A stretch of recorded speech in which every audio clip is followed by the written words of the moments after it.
Today marks 19 years since Hurricane Katrina hit Louisiana. It was one of the costliest storms in the country's history.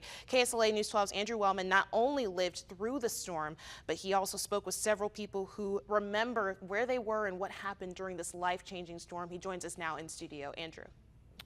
How you doing, Ashley? Hundreds of thousands of people were affected by Hurricane Katrina, and I spoke to a few people in the Shreveport area about what that experience was like almost 20 years ago. I saw stuff that I thought I would never see in my lifetime. August 29th, 2005. Almost 20 years since Hurricane Katrina made landfall in Louisiana, and the impact of the massive storm can still be felt today. While many people did evacuate, some stayed and chose to brave the storm. It got bad. Water rose up to the top, and it was really bad. I choose to stay. I kind of wish I didn't, but I did at the time. Me and a buddy, we went to his house because I lived in a trailer. Had to leave the trailer. We went to his house, a 2-story brick house. We wind up getting flooded out with 19 and a half feet of water. Feel sorry for a lot of other people, though. They lost their lives in that. But God is great, He spared some of us. Thousands of people were forced from their homes and displaced for weeks in the aftermath of Hurricane Katrina. The storm shaped how the state responds to disasters now. Changed the way that emergency management faced disasters. We have a very robust shelter task force that meets to talk about our sheltering operations, whether there's a point-to-point shelter. We have parishes that help parishes directly.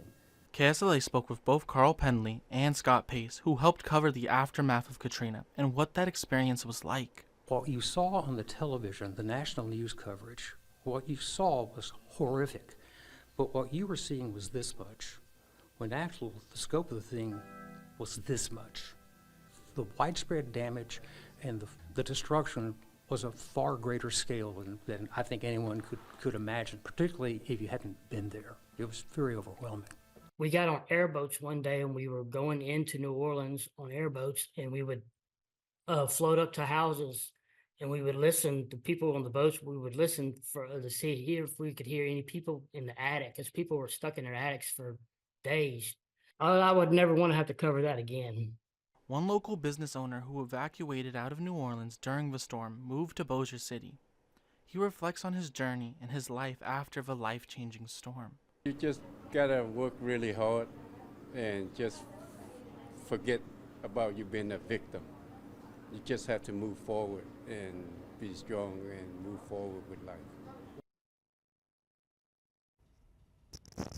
While many people have moved on from Hurricane Katrina changed the lives of thousands of people, including myself. And while we continue to move forward, Louisiana will never forget the day our lives changed. Reporting in the First Alert Center, Andrew Wellman, KSLA News 12.